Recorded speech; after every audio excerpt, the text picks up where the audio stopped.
Today we're going to talk about setting the scoring knives on a vertical panel saw. This way we can obtain a chip-free cut.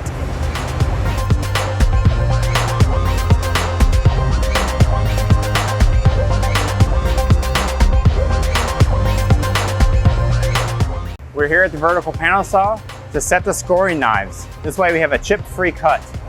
Okay, the first thing we need to do is set the scoring knives here for the thickness of the panel. Next, we're going to make a small cut. Only about 6 inches is necessary. Then we can compare the blade kerf and the knife position.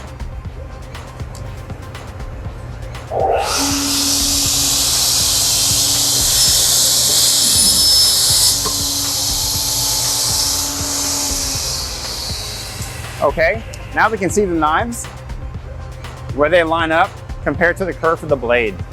All right, to make an adjustment, it's very easy.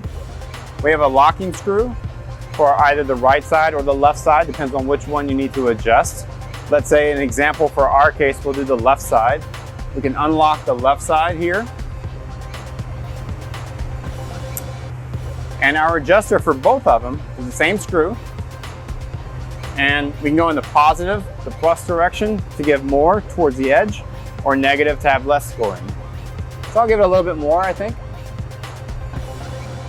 Lock it back in place. And we'll make another test cut and repeat this process until both knives are right at the edge of the cut. So we just finished setting our scoring blades. So we were making some test cuts to make sure the left and right scoring blade lines up with our kerf. So we made a small adjustment, a little better. Now when we make cuts, we can get a chip-free cut, both left side and right side. Ready to go, ready for production. If there's ever a time you need to check your scoring knives periodically, make sure that they're sharp, and or if you want to rotate them around, you can unlock them, slide the unit forward, and it comes right back out. You can turn the wheel till the hole shows to the scoring knife there. We can unlock it, slide the knife out, rotate it to a sharp edge, and lock it right back in. It's going to be back in the same place every time. And we can reinsert the unit, and we're ready to go.